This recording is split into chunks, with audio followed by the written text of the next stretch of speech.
नमस्कार दोस्तों, स्वागत है आप सभी का। दोस्तों, अहमदाबाद उदयपुर गेज कन्वर्जन लगभग पूरा होने पर आया है, लेकिन सरकारी महकमे के अधिकारियों के द्वारा लोगों को निराश करने की बातें मीडिया में कही जा रही हैं, जिसकी वजह से जनता का आक्रोश सामने आ रहा है।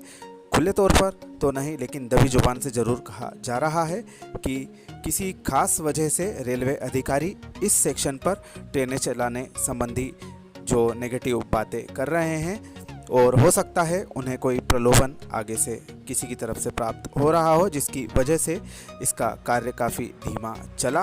और अब यह बातें कही जा रही हैं कि इस सेक्शन पर विद्युतीकरण के बाद में ही ट्रेनों की संख्या बढ़ेगी। फिलहाल में कम ट्रेनों की तादाद शुरुआत में इस पर रहने वाली है। लंबे समय से लोग इस सेक्शन के पूरे होने का इंतज़ार कर रहे थे। वर्तमान में थोड़ा सा काम जो बचा हुआ है वह महीने के आखिर तक पूरा करने की उम्मीद है। उसके बाद CRS इस पर होगा।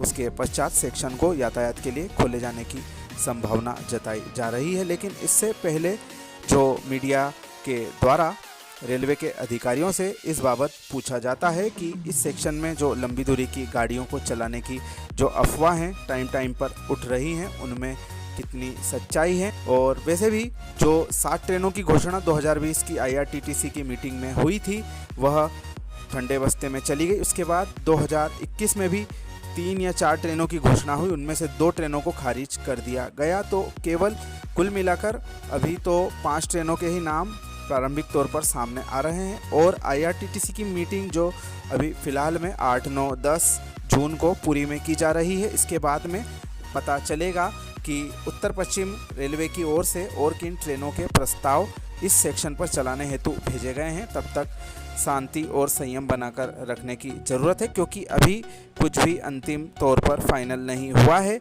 जो भी सामने एकदम अंतिम नहीं कहा जा सकता है कि ऐसा ही होगा, क्योंकि इस रूट का महत्व काफ़ी अधिक है। यह पर्यटन के साथ साथ लंबी दूरी की ट्रेनें जो राजस्थान और गुजरात की ओर जाने के लिए काफ़ी लंबे समय से इस रूट के खुलने का इंतज़ार क्षेत्र की जनता कर रही है। वर्तमान में काफ़ी भारी किराया देकर उन्हें सड़क मार्ग से यात्रा करना पड़ रही है। तो जैसा कि रेलवे कह रही है कि इलेक्ट्रिफिकेशन के बाद ही इस सेक्शन में ट्रेनों की संख्या बढ़ाई जाएगी, तो यह सरासर गलत है। आप डीजल इंजन से भी इन ट्रेनों का संचालन कर सकते हैं, क्योंकि पूर्व में जब राजस्थान इलेक्ट्रिक इंजन से ट्रेनों का संचालन नहीं किया जा सकता था, हाल ही में यह कार्य किया गया है। बहुत सारे रूटों पर फिलहाल में भी अभी डीजल इंजन से ही ट्रेनों का संचालन किया जा रहा है। तो फिर इस रूट के बारे में इस तरह की नकारात्मकता रेलवे के अधिकारी क्यों फैला रहे हैं, ये तो वही लोग जानने।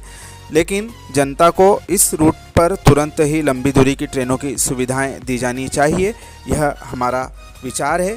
क्योंकि काफ़ी लंबे समय से यह जो कनेक्टिविटी टूट गई है, वह फिर से जुड़ना ज़रूरी है। इस बारे में आप अपनी राय कमेंट के माध्यम से हमें दे सकते हैं। आप सभी का धन्यवाद।